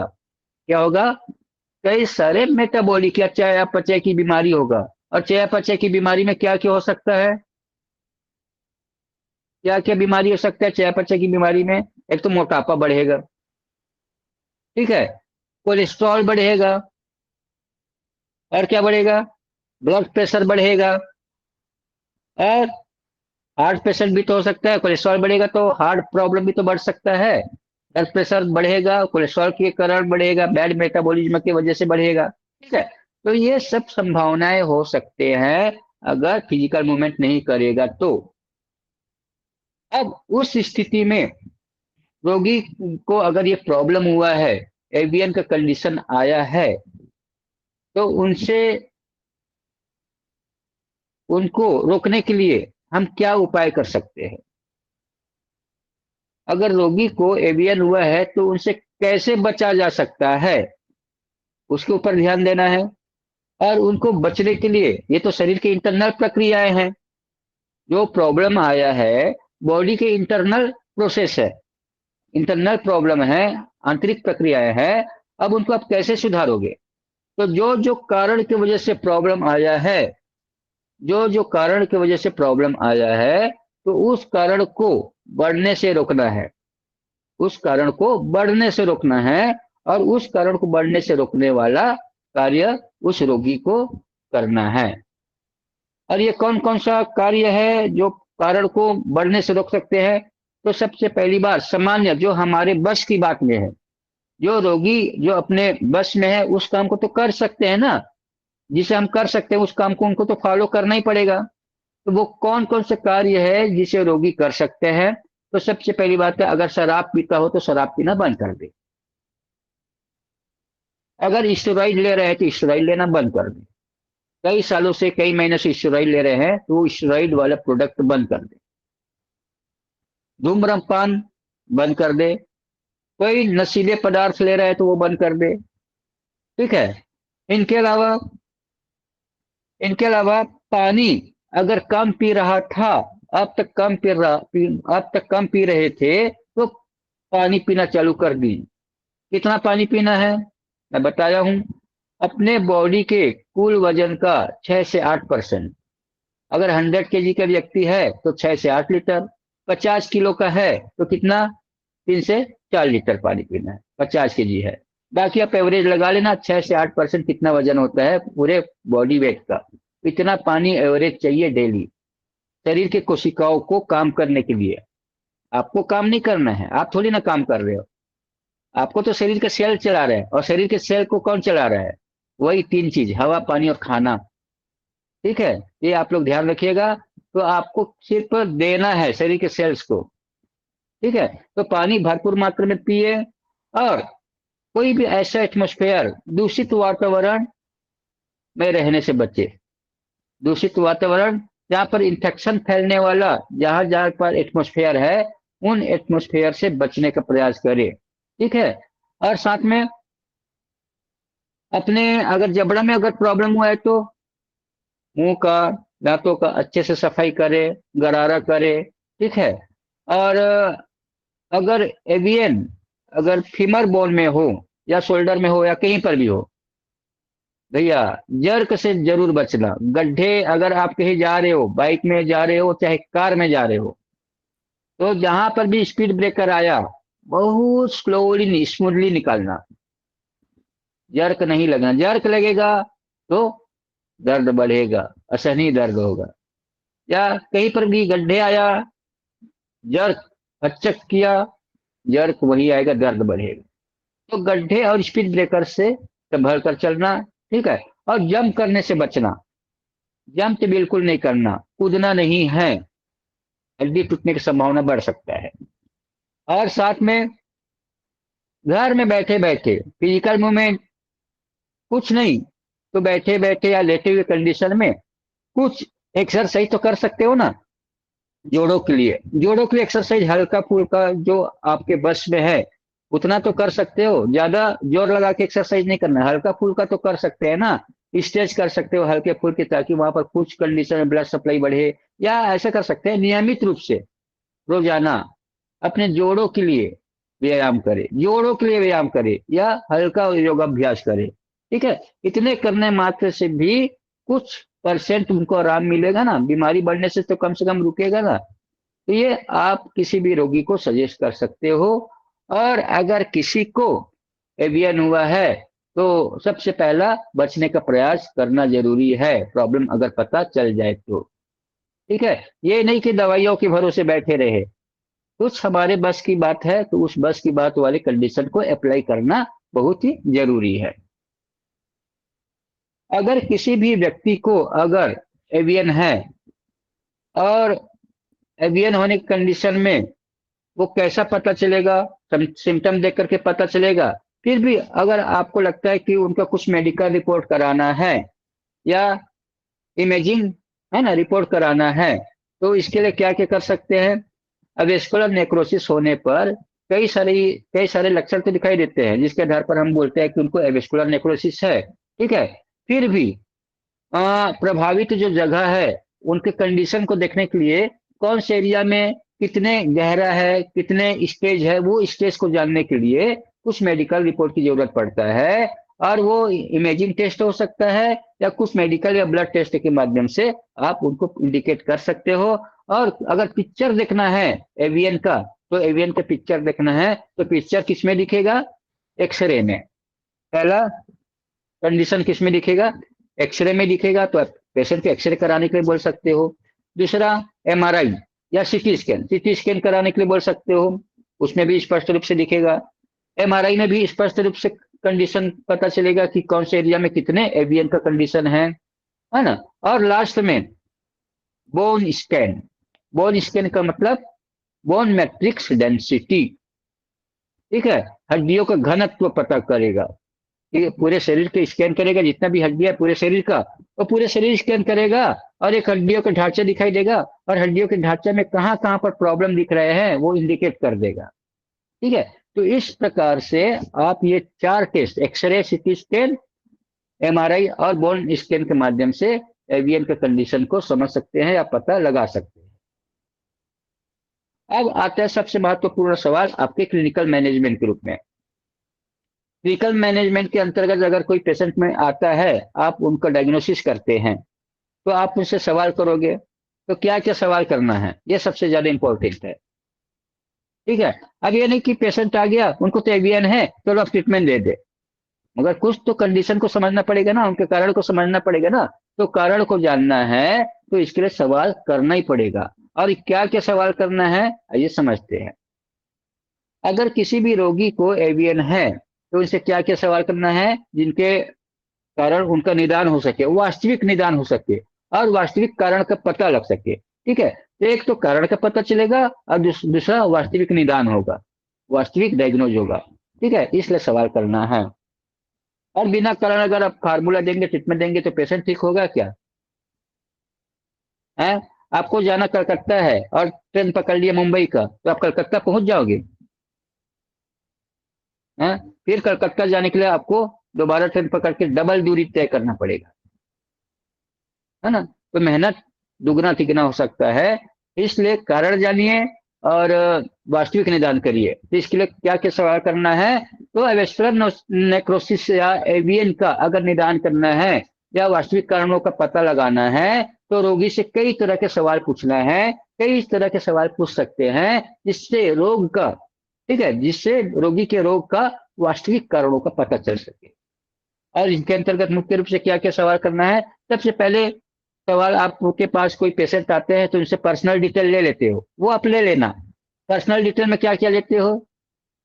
उनके व्यक्ति, उनका नाम, पता, उनके कामकाज, उनका फैमिली हिस्ट्री, उनके खान पान, रहन सहन से संबंधित सवाल आप पूछते हो, आप पूछ लेना।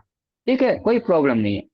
ये हमारे पेपर में भरने के लिए काम आता है। पेपर भर लीजिए, पेशेंट का पर्सनल डिटेल पूरा भर लीजिए।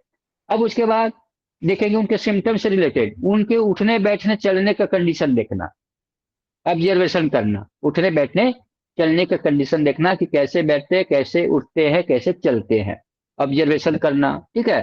और फिर उनसे पूछना, आपको कभी एक्सीडेंट, आपको कभी मार लगा था, चोट लगा था, या एक्सीडेंट हुआ था क्या? एक्सीडेंट के बारे में जरूर पूछना।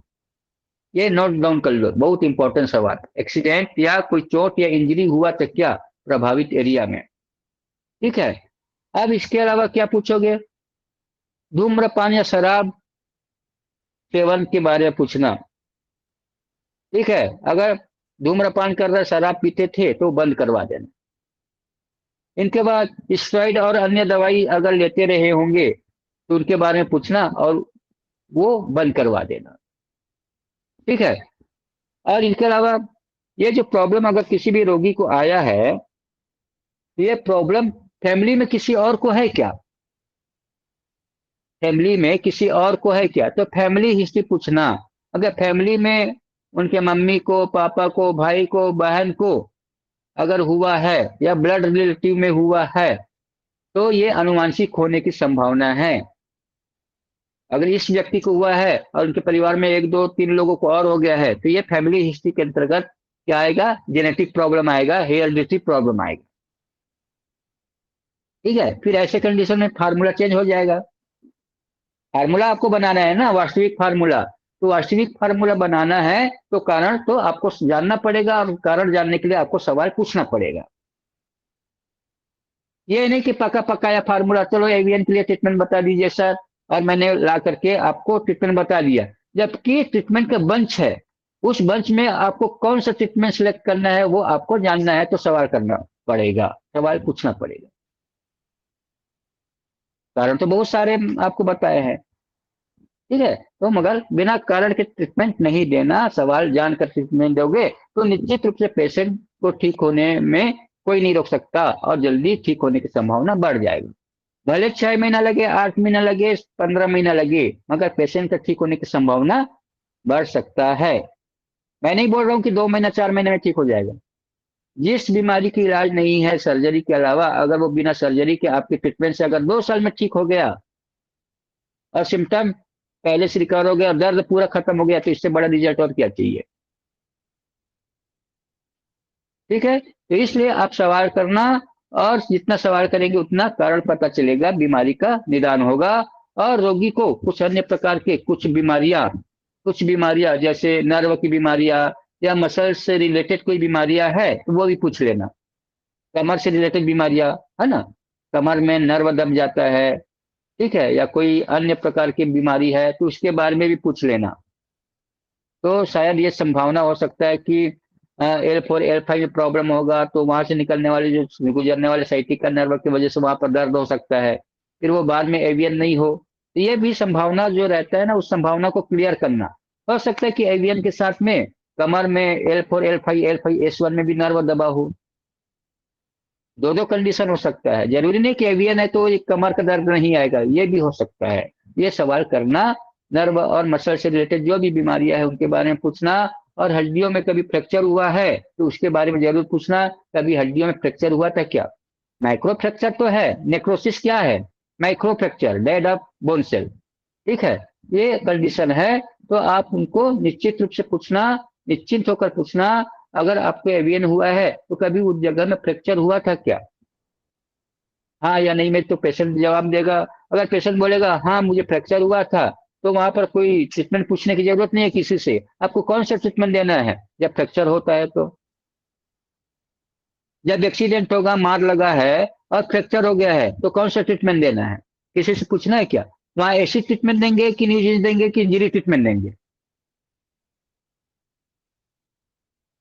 कारण तो तीनों है एवियन का, मगर वहां पर वास्तविक कारण क्या देना है आपको समझ में आ गया। अगर किसी को चोट लगा है, मार लगा, एक्सीडेंट हुआ है, फ्रैक्चर हुआ है, तो वहां पर न्यूजिन्स और एवियन एसिड के पहले आपको पहले इंजरी ट्रीटमेंट देना है, बाद में बाकी कारण को ठीक करना। ठीक है, तो ऐसे सब सवाल को पूछना। और इनके अलावा कुछ और जो बीमारियां है या मेडिकल हिस्ट्री है तो वो पूछना।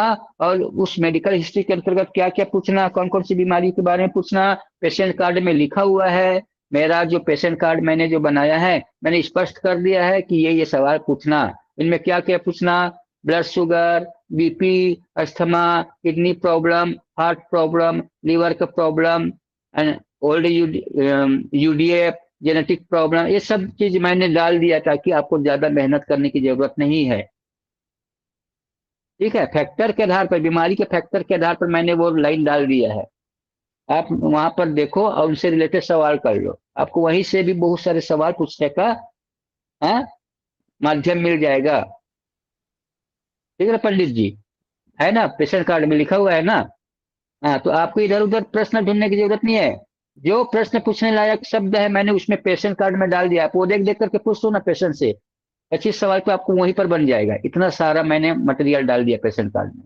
ठीक है, तो मेडिकल इलाज और विभिन्न प्रकार के जो विभिन्न टेस्ट है उनके बारे में आपको पूछना है।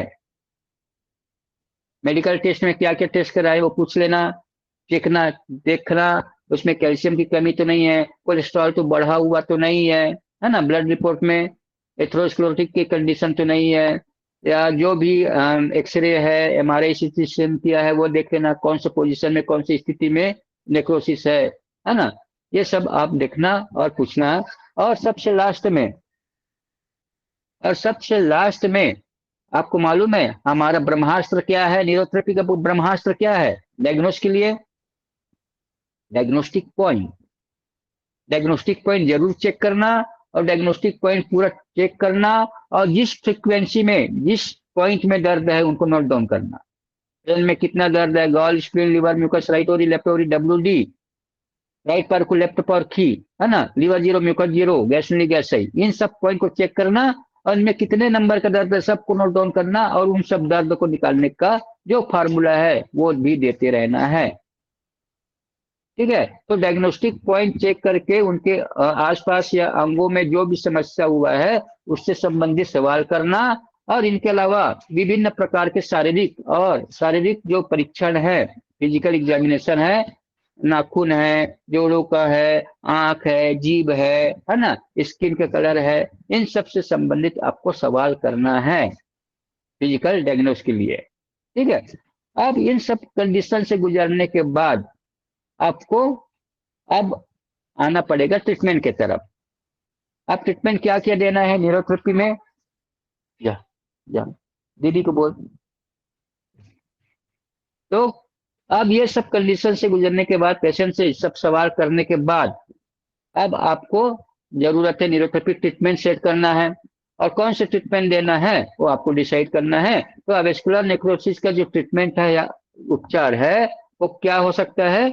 तो एवीएन या एवेस्कुलर नेक्रोसिस के इलाज या उपचार के लिए रोगी के रोग की स्थिति, जो भी रोगी आता है, जो भी व्यक्ति आता है, उनके रोग की स्थिति, रोगी की उम्र, रोग का जो समय है, अवधि कितने समय से है, हड्डियों में जो हुए नुकसान, जितना भी नेक्रोसिस हुआ है, और रोग के कारणों को ध्यान में रख करके तैयार करना है। छोटा बच्चा है तो ट्रीटमेंट कुछ अलग आएगा, एडल्ट है, बुजुर्ग है, सब चेंजेस होता रहता है। ठीक है ना। तो ये सब निर्भर करता है कि उम्र निर्भर करता है, बीमारी का अवधि निर्भर करता है, हड्डियों में कितना नुकसान हुआ है उस पर निर्भर करता है। हल्ला नहीं करना, जानो उधर। ठीक है।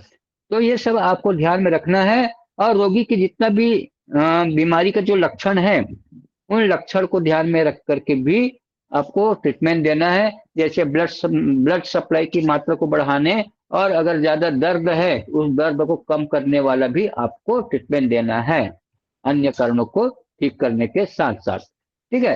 तो जोड़ों में जो दबाव आ रहा है या हड्डियों में जो चोट पहुंचता है, जिससे हड्डियों में माइक्रो फ्रैक्चर होने लगते हैं, उसको ठीक करना भी जरूरी है। तो यहाँ पर क्या किया गया?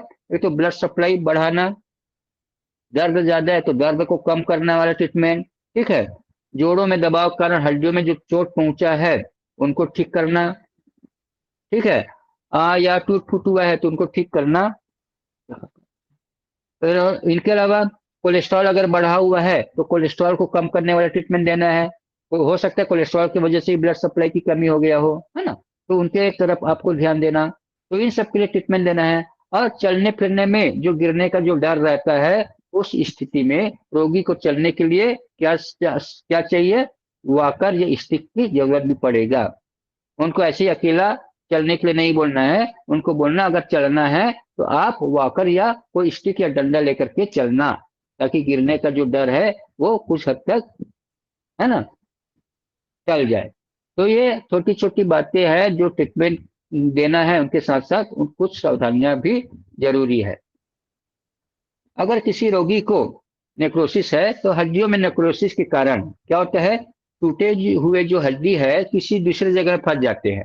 जो हड्डी नेक्रोसिस वाला जगह से हड्डी निकल करके, कैल्शियम निकल करके, या टूटे हुए छोटा छोटा हड्डियां वहां से निकल करके किसी दूसरे जगह में जाकर के अटक जाते हैं। ठीक है। जो सेल डेड हो चुका है, उस डेड सेल को हम लोग क्या बोलेंगे? Bad debris. क्या बोलते हैं? बैड डेब्रिज बोलते हैं। अब उनको हटाने के लिए ट्रीटमेंट देना है। ये भी तो ट्रीटमेंट है ना। और वो हड्डियां किसी दूसरी जगह में जाकर के जमा हो जाएगा, या बैड डेब्रिज के रूप में जाकर जमा हो जाएगा, तो ऐसे कंडीशन में क्या करेंगे? उनको हटाने के लिए भी ट्रीटमेंट चलेगा। तो ऐसे कंडीशन में कौन सा ट्रीटमेंट देगा? ऑस्टियोफाइट्स आ जाएगा। क्या बोलते हैं इनको? ऑस्टियोफाइट्स। एक जगह से हड्डी या कैल्शियम निकल कर के किसी दूसरी जगह की हड्डियों में जाकर जमा हो गया, तो इससे ऑस्टियोफाइट्स बोलेंगे ना। तो ऐसे कंडीशन को भी ठीक करना है। और इन्फेक्शन के कारण अगर प्रॉब्लम आया है तो उनको भी ठीक करना है। इन्फेक्शन आया है, इन्फ्लेमेशन आया है, तो उनको भी ठीक आपको करना है। और अगर गंभीर स्थिति हो या सर्जरी के माध्यम से अगर ज्वाइंट को अगर बदलना भी पड़े, तो ये बहुत बार की बात है। तब तक आप अपना कमर कस करके रखिए और बोलना ये पूरी तरह से ठीक हो जाएगा। बशर्ते कारण को समझना है, तो कारण को समझने के लिए जितना सवाल करना है वो करना है। और उनको बचाइए, सर्जरी होने से बचाइए। अगर आपसे हैंडल नहीं हो पा रहा है, फिर लास्ट ऑप्शन तो सर्जरी है ही, जॉइंट रिप्लेसमेंट तो करना ही पड़ेगा। ठीक है, हम अपना 100% देते हैं, 101% देते हैं, मगर कई बार कई न्यूरोथेरेपिस्ट आंख बंद करके ट्रीटमेंट दे देते हैं बिना कारण जाने, वही ज्यादा नुकसान करता है न्यूरोथेरेपी को। ठीक है, बदनाम भी न्यूरोथेरेपी होता है उस कंडीशन में। तो इसलिए यहाँ पर आपको समझने सीखने का मौका मिला है। आप बीमारी को तो जान ही रहे हो, मगर बीमारी को ठीक करने के लिए उनका कारण और उपचार भी आपको बताया जा रहा है, तो उनको आपको ध्यान में रख करके किसी भी रोगी को ट्रीटमेंट देना, वास्तविक कारण को समझ करके ट्रीटमेंट देंगे तो निश्चित रूप से आपको सफलता मिलेगा, पेशेंट का प्रॉब्लम या रोग जल्दी ठीक होगा।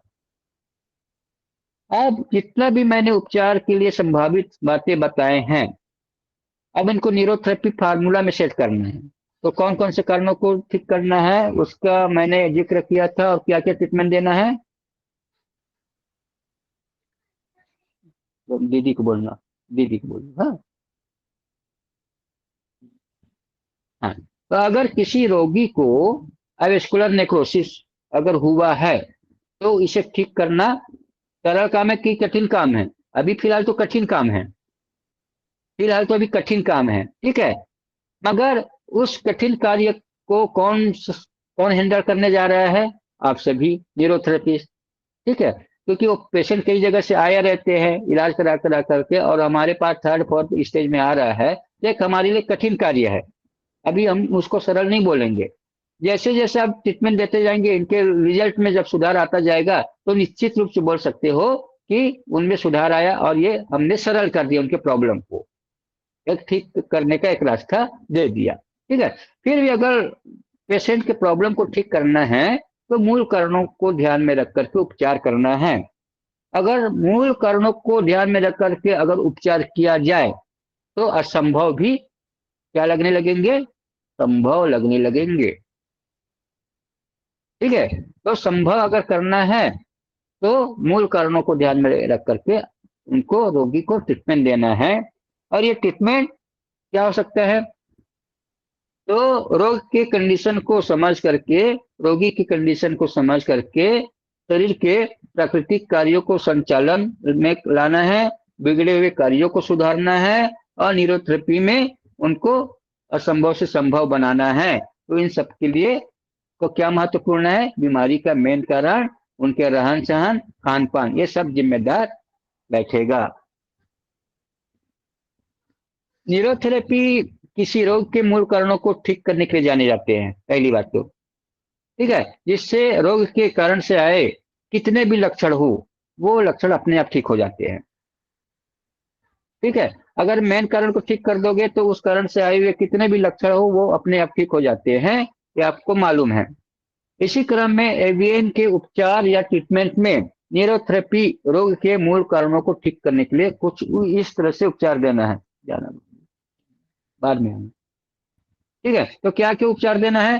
तो सबसे पहले, अगर किसी भी पेशेंट को गंभीर चोट लगा हो, या एक्सीडेंट के कारण या चोट लगने के कारण वहां के ब्लड वेसल डैमेज हो गया हो, चाहे हड्डियों में प्रॉब्लम्स आ गया हो, एवियन हो गया हो, तो ऐसे कंडीशन को ठीक करने के लिए आपको इंजरी ट्रीटमेंट देना।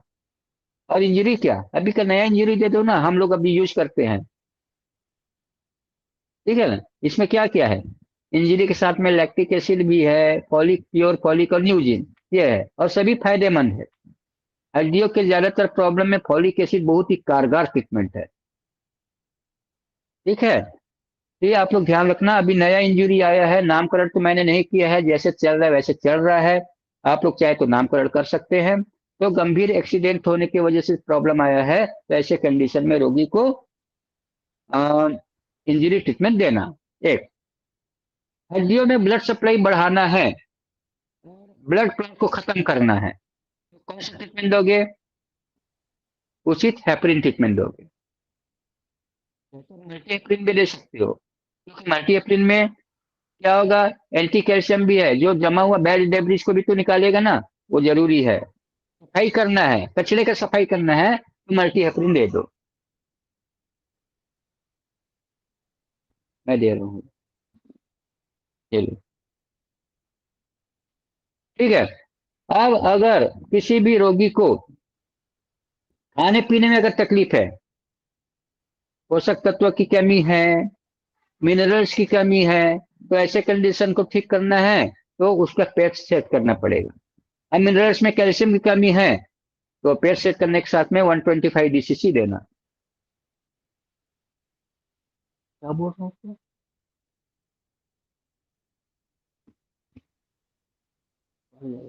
एक मिनट है, जस्ट मिनट।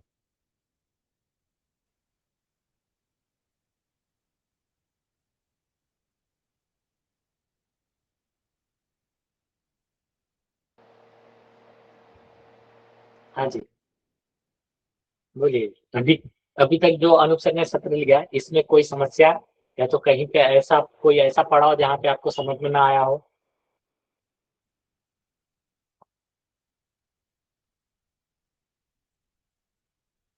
अनूप सर ने सब चीजों को तो कवर कर रहे हैं, एक चीज को कवर नहीं कर रहे हैं। अगर किसी के धमकाने से एवियन आया हो तो, मान लीजिए अभिषेक भैया नागपुर में रोज धमका रहे हैं और उसके कारण वो धमकी खा खा करके किसी को एवियन आ गया, शरीर के अंदर डिजनरेशन आ गया, तो उसके लिए क्या ट्रीटमेंट दिया जाएगा? हाँ जी, देख लेते किसके अंदर प्रतिभा है, कौन लिख के सबसे पहले देता है।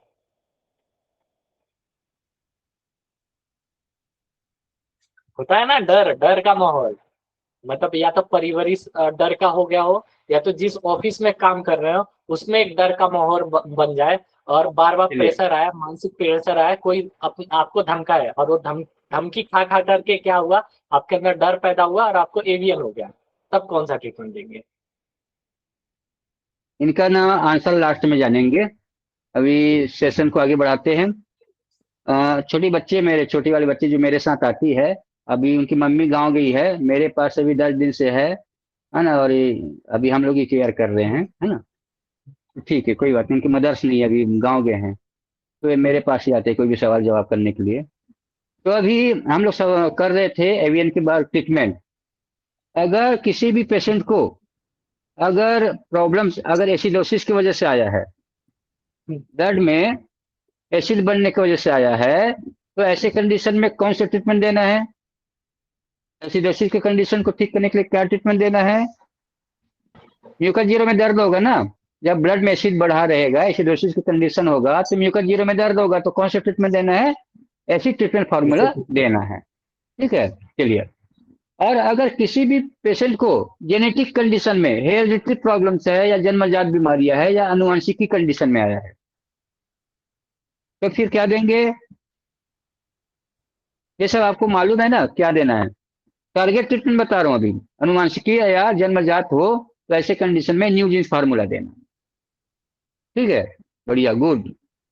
और अगर व्यक्ति को विटामिन डी की कमी, विटामिन डी की कमी से 125 DCC हार्मोन नहीं बना, और 125 DCC हार्मोन नहीं बना तो कैल्शियम के एब्जॉर्ब नहीं होगा ब्लड में, और कैल्शियम के एब्जॉर्ब ब्लड में नहीं होगा तो ब्लड के माध्यम से बोन को कैल्शियम नहीं मिलेगा, तो बोन को कैल्शियम नहीं मिलेगा तो नेक्रोसिस होगा कि नहीं होगा? ठीक। मैंने उस दिन बताया था ना, डिजनरेशन, नेक्रोसिस, एवियन क्या है? डिजेनरेटिव चेंजेस है, तो डिजेनरेशन होगा। ठीक है, तो उसके लिए क्या करना है? जब विटामिन डी की कमी होगा तो 125 DCC हार्मोन नहीं बनेगा, कैल्शियम के एब्जॉर्ब नहीं होगा, तो ब्लड में कैल्शियम की मात्रा बढ़ाने के लिए क्या करना है? 125 DCC फार्मूला देना है, ऐड कर लेना। ठीक है। अब अगर किसी भी पेशेंट को एवियन है, और डिजनरेशन या एवियन इतने ज्यादा हो गया है कि हड्डियां खोखले हो गए हैं, तो ऐसे कंडीशन में आप ऑस्टियोपोरोसिस कहलाएंगे। एवियन तो है ही, साथ में ऑस्टियोपोरोटिक हो गया, तो अब इसको ठीक करना है तो क्या देना है? ओल्ड यूडीएफ 125 DCC कुछ दिन चलना ही चलना है, पूरा मेटाबॉलिक प्रोसेस सुधारना है, शरीर का कंडीशन। ठीक है। अब इनके अलावा अगर अब ये डिजनरेशन का कंडीशन है, आप कोई भी फार्मूला दे दो, डिजनरेशन है तो एक फार्मूला क्या बनेगा? 1 थायराइड P 9 सेकंड बनेगा रिजनरेशन लाने के लिए। रिजनरेशन लाने के लिए क्या चाहिए? 1 थायराइड P 9 सेकंड। ठीक है। और हड्डियों में इंफेक्शन है तो क्या देना है? बोल टीबी हो गया है या इन्फेक्शन है, तो आपको लीवर का सेट देना है। क्या देना है? लीवर का सेट दे देना। Gall liver, toe finger, CNNS, gall liver, toe finger, gall liver, 1 point gall, 1 point liver, ये दे दीजिए। क्योंकि बाइल के माध्यम से इन्फेक्शन भी खत्म होता है, क्योंकि बाइल में म्यूसिन भी तो होता है ना। चलिए नेक्स्ट, इनके अलावा भी आपको लगता है कुछ और कारण हैं जो आपको बताए नहीं है, आप बोल सकते हैं, उनके लिए भी यहाँ पर आपको ट्रीटमेंट बता देंगे। फिर भी शरीर के जो भी कारण हैं एवियन के, तो उस एवियन के कारण को समझ करके आपको ट्रीटमेंट देना है। फिर भी कुछ कारण को ठीक करते करते कुछ लक्षणों के लिए भी ट्रीटमेंट देते हैं न्यूरोथेरेपी में। वो लक्षण आपको बताया था, जकड़न है तो इसके लिए अलग ट्रीटमेंट देते हैं, दर्द के लिए भी ट्रीटमेंट देते हैं, है ना। वो ट्रीटमेंट आपको अप्लाई करते रहना है समय समय पर। दर्द ज्यादा है तो उनको तत्कालिक ठीक करना है, जकड़न है तो उनको भी ठीक करना है ना। और उसको ठीक करने के लिए फिर आपको कुछ फिजिकल ट्रीटमेंट की भी जरूरत पड़ता है, तो समय समय पर फिजिकल ट्रीटमेंट भी अप्लाई करना है। ठीक है, फिजिकल ट्रीटमेंट अप्लाई करना है, और ये आप लोग ध्यान देना। अब जितना भी मैंने कारण बताया है, अब उनके लिए अगर यूनिवर्सल ट्रीटमेंट अगर चाहिए एवेस्कुलर नेक्रोसिस का, तो यूनिवर्सल ट्रीटमेंट कारण के आधार पर कई सारे बन सकते हैं। फिर भी मैं एक छोटा सा यूनिवर्सल ट्रीटमेंट मैं बता देता हूँ एवेस्कुलर नेक्रोसिस के लिए, एवियन के लिए। सबसे पहला आपको देना है 3 रामन × 3 ट्रीटमेंट। पूरी तरह से आप पेरिटोनियम को सेट करिए, पेरिफेरल नर्वस सिस्टम को खोलिए। ठीक है, रामन दे करके पेरिटोनियम और पेरिफेरल नर्वस सिस्टम को खोलिए। ठीक, फिर 1 मिनट के गैप में CNNS ऑल दे दीजिए, और इनके बाद लीवर का सेट दे दीजिए। इससे पेट भी सेट होगा और इन्फेक्शन जो होगा वो भी सेट होगा। कोई बात नहीं, बाद में सेट करूंगा, बाद में। जा थोड़ा 10 मिनट दीदी को बोलना। और 1 मिनट के गैप में क्या करना, एसिड बढ़ा हुआ है, म्यूका जीरो में दर्द है, उधर नहीं आना, उधर से। एसिड बढ़ा हुआ है, म्यूका जीरो में दर्द है, तो या तो आप एसिड ट्रीटमेंट दे दीजिए, या न्यू स्टार मॉडिफाइड ट्रीटमेंट दे दीजिए। ठीक है, या अनिल शर्मा फार्मूला भी दे सकते हो। म्यूका जीरो में ज्यादा दर्द है, एसिड बढ़ा हुआ है, तो आपके पास ऑप्शन है, या तो एसिड ट्रीटमेंट दे दीजिए, या तो न्यू स्टार मॉडिफाइड दे दीजिए, या तो अनिल शर्मा दे दीजिए। तीनों कारगर है म्यूका जीरो के दर्द को कम करने के लिए। और इसके बाद जमा हुआ जो कचरा है उनको बाहर निकालना, बैड डेब्रिज को, तो यहाँ पर आप दे सकते हैं anti calcium formula. Acid treatment के बाद या न्यू स्टार फार्मूला के बाद एंटी कैल्शियम फार्मूला दीजिए। पहले बैड डेब्रिज निकालिए, पहले कचरा निकालिए, और फिर 1 मिनट के गैप में आप ए हेपरिन देना है। म्यूका जीरो में दर्द है इसलिए ए हेपरिन देना है। ज्यादातर डिजेनरेशन या एवियन एसिड बढ़ने के कारण आता है, तो ऐसे कंडीशन में एक ट्रीटमेंट का सेट ये हो गया। ठीक है, और लास्ट में इन फार्मूला के लास्ट में क्या करना, अगर जेनेटिक प्रॉब्लम है तो ए हेपरिन की जगह आप लोग क्या करोगे, न्यूजिन फार्मूला दे देना। ठीक है, यार न्यूजिन नहीं दोगे तो कोई प्रॉब्लम नहीं, ए हेपरिन चाहिए क्योंकि ब्लड सप्लाई तो चाहिए, तो आप हेपरिन रहने देना, और हेपरिन के बाद लास्ट में 6WD 6 ADR दे देना। 6WD 6 ADR ही देना। ठीक है, इससे वहां के एसिड भी कम होगा, और जेनेटिक कंडीशन में WD में दर्द रहता है वो भी ठीक होगा। और फिर 1 थेरेपी 9 सेकंड, ये देने के बाद आप फिजिकल पॉइंट देना कंडीशन के आधार पर। और फिजिकल पॉइंट में क्या क्या देना, जहां पर एवियन है वहां पर हल्का हल्का रबिंग करना, घिसाई करना। ठीक है, अब देखा जाए यूनिवर्सल ट्रीटमेंट नंबर 2 कारण के आधार पर, तो यूनिवर्सल ट्रीटमेंट नंबर 2 अगर देना है तो आप इसमें क्या दे सकते हो, पहले आप 3 रामन × 3 ट्रीटमेंट दे दीजिए, पूरा पेरिटोनियम और पेरिफेरल नर्वस सिस्टम को सेट करिए। ठीक है, पेन किलर का काम करता है ये। रामन। फिर मल्टी हेपरिन ट्रीटमेंट दे दीजिए पूरी तरह से। ये ब्लड हम बोलते हैं ना, एवीएन वेस्कुलर ब्लड सप्लाई की कमी से आया है, तो वहां पर ब्लड सप्लाई बढ़ाना है तो मल्टी हेपरिन बढ़िया ट्रीटमेंट है, और वहां जमा हुआ कचरा भी बाहर निकालेगा। और फिर उसके बाद आप 1 थेरेपी 9 सेकंड दे दीजिए मल्टी हेपरिन के बाद, वहां की रिजनरेशन को बढ़ाने के लिए। एक तरफ कचरा भी निकालेगा, दूसरी तरफ रिजनरेशन करेगा, टूटे हुए है ना सेल्स को रिजनरेट करेंगे। तो ये दूसरा ट्रीटमेंट हो गया। तीसरा ट्रीटमेंट बनाएंगे। तीसरा ट्रीटमेंट, अगर किसी पेशेंट को चोट लगा है, एक्सीडेंट हुआ, मार लगा है, तो उसके लिए इंजरी ट्रीटमेंट देना है। ठीक है। फिर वहां जमा हुआ एसिडोसिस है या म्यूकस जीरो के दर्द को कम करना है तो लैक्टिक एसिड देना है। Pure folic blood protein metabolism को बढ़ाना है, जो डैमेज एरिया है वहां की रिपेयरिंग करने के लिए, चाहे ब्लड वेसल्स हो चाहे वेसल्स हो, वहां मसल्स हो, वो डैमेज हुआ है तो वहां के कंडीशन को रिपेयरिंग करना है तो प्रोटीन चाहिए, और प्रोटीन मेटाबॉलिज्म के लिए प्योर फॉलिक एसिड जरूरी है, तो लैक्टिक एसिड के बाद प्योर फॉलिक एसिड देना। और जेनेटिक कंडीशन है, जेनेटिक कंडीशन है। ठीक है, तो जीन्स क्या करेगा, कोई भी सेल को रिजनरेट करेगा, रिजनरेट करवाएगा, इसलिए न्यूजीन फार्मूला का देना है। ठीक है, तो जीन्स फार्मूला क्या करेगा, कोई भी सेल का ग्रोथ करता है, रिजनरेट करता है, इसलिए ये ट्रीटमेंट आप दे सकते हैं। इसमें जेनेटिक कंडीशन भी ठीक होगा, प्रोटीन का मेटाबॉलिज्म भी सुधरेगा, और जो फ्रैक्चर या एक्सीडेंट हुआ है या मार लगा है वो भी ठीक होगा। तो इस प्रकार से मैंने आपको 3 ट्रीटमेंट दिया है, और तीनों फार्मूला आप तभी अप्लाई करोगे जब आप पेशेंट का प्रॉपर सवाल जवाब करोगे, उनका कारण जानोगे, और फिर इन 3 फार्मूला में से आप कोई भी फार्मूला अप्लाई करिए। ठीक है, तो इस प्रकार से एवियन का कंडीशन को आज हमने समझे हैं। पता नहीं आप लोगों को कितना समझ में आया है।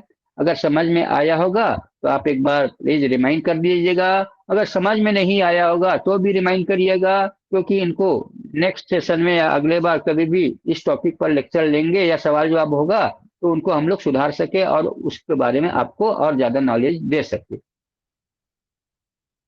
ठीक है, तो आज का सेशन आप लोगों को कैसा लगा आप जरूर फीडबैक दीजिए। और अभी समय हो चुका है और मुझे भी काफी सारे काम करना है। ये छोटी बच्ची बार बार आ रहे हैं, कपड़ा निकाल के घूम रहे हैं इतना ठंडी में भी बदमाश। ठीक है, अभी 5 मिनट ले लूंगा आप लोगों का, सवाल जवाब ले लेते हैं 5 मिनट इसी टॉपिक से रिलेटेड। कुछ आपके मन में सवाल होंगे तो आप रख सकते हैं, आंसर देने का प्रयास करेंगे। चलिए बाहर लीजिए, जा बाहर सर लीजिए। मैं अपना सर एक बहुत बढ़िया अनुभव बताता हूँ। मैंने बहुत सारे एवियन के केस देखे हैं जब पेन मैनेज नहीं होता है, मतलब बहुत भयानक दर्द हो, अब पेशेंट है ना इनिशियल केस में अगर आता है, मतलब 3rd ग्रेड तक रहता है तो उतना नहीं दिक्कत होता है, या तो 2 ग्रेड तक तो उतना दिक्कत नहीं होता, लेकिन 3rd ग्रेड में पेशेंट को पेन बहुत रहता है और दर्द की मेडिसिन खाने के बाद भी दर्द कंट्रोल नहीं होता है। सर मेरा हम्म। खुद का अनुभव रहा है कि हमने उनको ट्रीटमेंट दिया केवल 10 पेन इंटू 3 और उसके बाद जी हेपरिन, क्योंकि इन्फ्लामेशन भी आई रहती है, तो 10 पेन इंटू 3 और जी हेपरिन, बस इसी को, और बाद में इसी ट्रीटमेंट को 2 बार 3 बार 4 बार दिन भर में रिपीट कर दिया।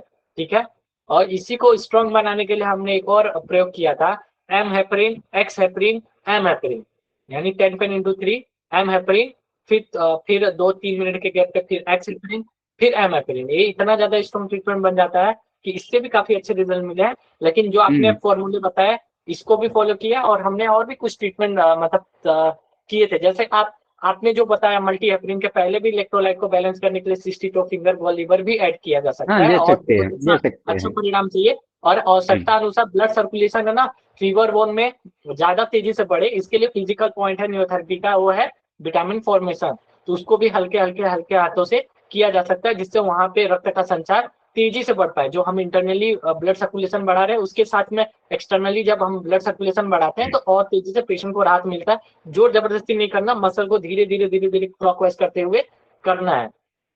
ठीक है, और यहाँ पर एक बात और ध्यान रखना, यहाँ पर एडीआर भी चलेगा और थाइमस चेस्ट भी चलेगा। ये ऐसा प्रॉब्लम है यहाँ पर थाइमस और एडीआर दोनों का संगम देखने को मिलेगा, क्यों? क्योंकि एक तरफ हमको बोन मैट्रिक्स बनाना है तो थाइमस चेस्ट देना पड़ेगा, और दूसरा वहां का नेक्रोसिस रोकना है तो एडीआर देना पड़ेगा।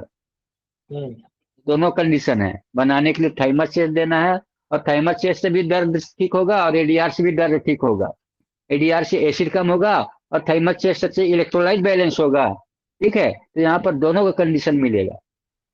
और सर ठीक है, यहाँ पर ये न्यू ऐसा स्टार है ये। न्यू हाँ स्टार बोलिए। मॉडिफाई जो आपने बताया है, पहली बात तो हाँ, ये सब बीमारियां है ना, हाँ, ग्रामन खराब होने के कारण ही आते हैं, ऐसे किसी को नहीं हो जाता है। जब सही में ग्रामन खराब होते हैं तो ही होता है। तो इसमें न्यू स्टार मॉडिफाई का जो कॉम्बिनेशन सर ने बताया था, वो भी हमको कंडीशन के अनुसार वो ट्रीटमेंट पे भी जाना है और उसको भी फॉलो करना है। ठीक है, अभी देख लेते हैं। सर इस रिकॉर्डिंग को मैं बंद कर देता हूँ।